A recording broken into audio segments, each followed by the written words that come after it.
In his speech to the top military brass in Virginia on Tuesday, Donald Trump said a lot of controversial things. I went through a bunch of the lines that I thought people should pay attention to, but I want to call out one thing in particular, one line that expresses a broader sentiment that he said a bunch of times in the speech that I think is really worth shining a light on because it's different and it's dangerous. So let me just read one passage, but I would say he mentioned this a bunch of times, but here's one passage. This is Trump. San Francisco, Chicago, New York, Los Angeles. That's a war too. It's a war from within. I told Pete Hegseth we should use some of these cities as training grounds for our military, National Guard, but military. We're going into Chicago very soon. Again, at other times, he said America was, quote, under invasion from within. He called inner cities, quote, a big part of war. This is different. No matter what anyone tells you, this is different than what we've had before. There are legal issues that I think a lot of people get wrapped around the axle about, understandably, but to me miss the point slightly. There is the Posse Comitatus Act, which was put into place after Reconstruction, that says the policing of states is for law enforcement, not for the military. There's National Guard is a little bit questionable when it comes to that. And I think that's a legal and worthy fight, and that is happening in states where Trump is using the National Guard.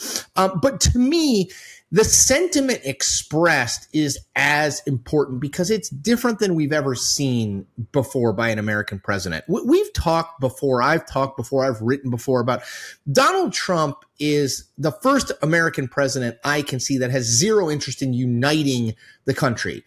His interest is in supporting the people who supported him and punishing the people who didn't support him. He is a divider, not a uniter, and he doesn't have any instincts toward unity.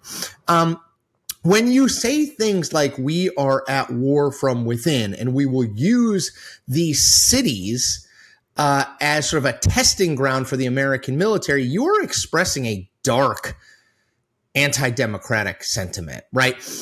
I would guess the most favorable, I guess I'm not even sure that's the right word, but the most favorable reading of that statement from Trump is what he means is that there are a lot of illegal immigrants in these cities and these states, and he is doing everything he can to take them and deport them because we need borders to have a strong country. That's the best possible reading of that statement. But to me, he didn't specify what he was talking about. He kept saying we're at war from within, an invasion.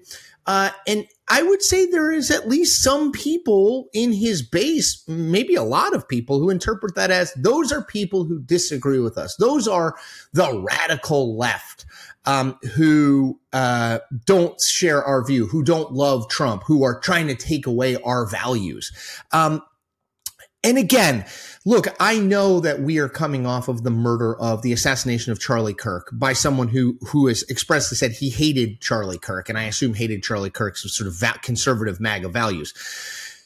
And I'm not trying to suggest all violence or talk of violence comes from the right, because it clearly doesn't. But what I am suggesting is that we don't have a president who is interested in leading this country toward our better angels. We have a president who is interested in leading this country in a way that emphasizes our divisions. When you, in a speech to the top American military, all of whom have been gathered in a way we have rarely seen, gathered together, when you give a speech where you say that we're at war from within, the radical left is, ruining this country.